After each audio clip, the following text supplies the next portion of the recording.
Welcome to the first episode of Spelunky 2. I'm going to go over some of the speedrun techs that we can do in this game. I say as somebody who has done a little bit of speedrunning for the original one. I'm also going to compare and contrast some of the nifty stuff that they edited from this game. Some things that I think they did well, some things that I think they did not so eloquently, but anywho, anything here that I can show y'all right off the bat? Oh, that's new. I didn't realize scorpions were in this game. We've played this game for how long? The scorpion scared me.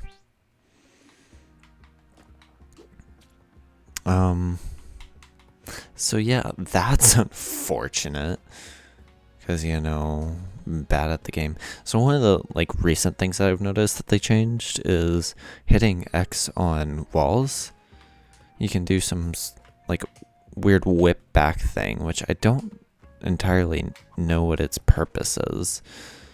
But I think it could be useful for something. I'm kind of curious to see what for. I gotta figure out what that hitbox is, though. Also, you can whip behind you.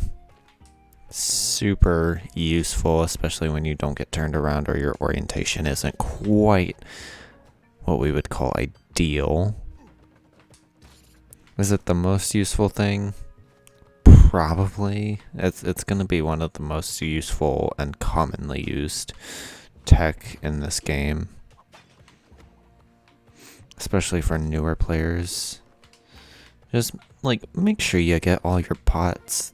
But never break them while you're right next to them, because as you saw in the last clip, I decided to do that, and I got severely punished for it.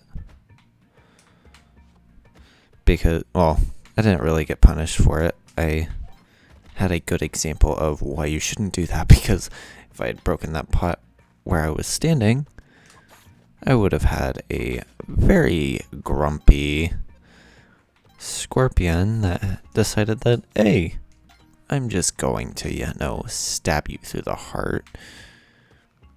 And then we're gonna miss ledge drops. So you can negate fall damage by grabbing onto these ledges if you're good at the game.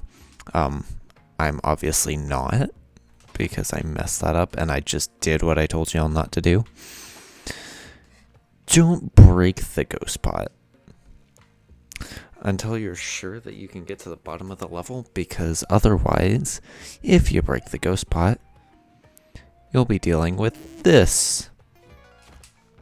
Well, I say that and then I mess up my jump. Yeah, so the ghost comes out super early if you decide to break the ghost pot. So we'll wait for him. As you can see in the top right corner, there is a timer. The ghost normally doesn't come out until 3 minutes into the level, but if you decide to break the ghost pot, he comes out a bit earlier, which is to the dismay of everyone else. The ghost is kind of a killjoy. We don't like it. And then I just completely failed to whip that scorpion, or that snaky boy. But what can you do? I'm trying to find... Okay, so that was scary. This little room right here, there's going to be an Eye of Ujat in there under a chest, which is why I'm going and grabbing this key. You'll see in just a moment. But basically, you need to get in here so that you can get to the black market. I don't think I'll make it there this round, as I am going into it with 1 heart. And that is severely suboptimal. But maybe, just maybe, we can grab this doggo and call it a day. Or we'll just completely mess up the bomb placement. Maybe we'll get lucky, who knows? sometimes you just get lucky in this game. I say that after completely messing up for 2 straight minutes and ending up dying because I got beaten up by one of the easiest enemies in the game. Second only to snakes, and the only reason I think snakes might be a little bit more difficult is because they can pop out of the stupid pots. But you know, they've slowly gotten more civilized since the last game, where beforehand they couldn't pick up items, but now they will. Which I don't know if that's a good thing for Mr. Lease here, but you know, it's not a good thing for me. And that's all we care about, right, folks? Did I miss the dog somewhere in here? Nope, I did not. I don't think 2 bombs are worth trying to get the dog for.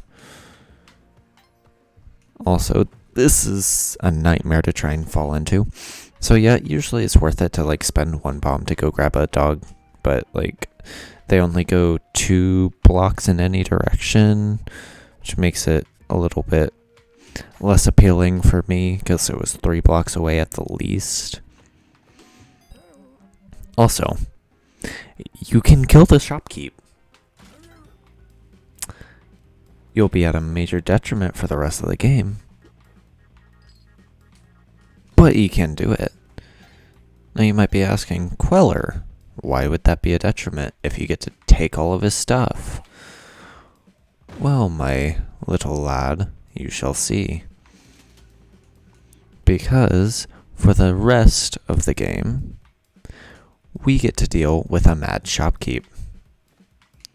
And that is not a fun position to be in. Because they're, in the words of Alpharad, all unionized. Which means you kill one, you gotta fight the rest of them. And they all carry shotguns. And not only will they be in their shops for the rest of the game, they will be guarding the entrance to every level after this one. So I am trying to make the decide whether or not I think it's more valuable for me to have the shield or to have the the shotgun. Because I can't have both. I think the shield's slightly more valuable because I can get around shotgun bullets with it, I think. Which, like, I'm actually kind of interested to find out why they decided to make this item available as early as it is. Because it'll just straight crush everything. Or you can just blow up everything in your path and then it's fine.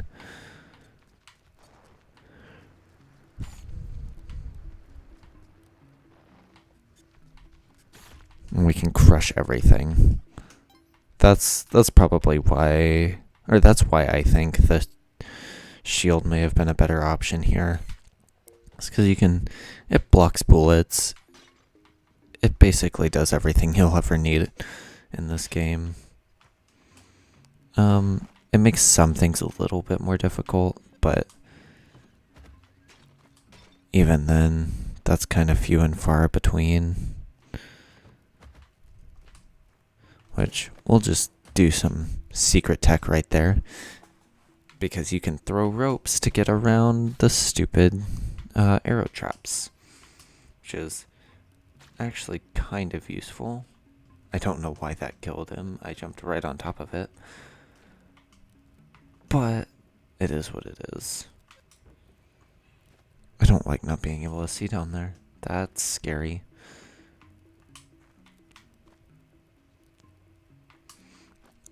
Yeah, I saw the torch, so I was like, that's probably her best shot at actually getting to safe grounds. So, quick fact, the developer of this game decided that dark levels would be a fun thing. But for speedrunners, they're not a problem. Because if you beat the level in a certain amount of time, I believe it's like 6 seconds or something. Not 6 seconds, like 36 seconds. What am I saying? You no longer have to deal with the dark levels, which is a beautiful way to handle that, if you were to ask me. I don't know why that just orbital strikes it every time, but, you know. Thanks, game. I appreciate you.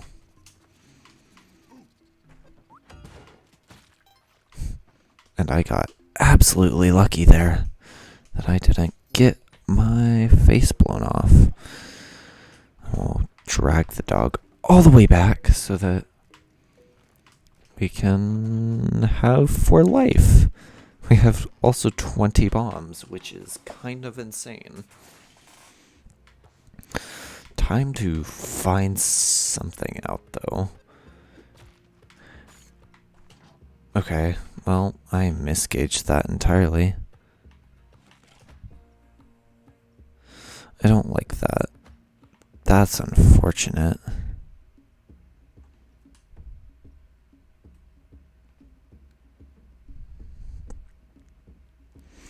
Yeah, I don't want to do that. No.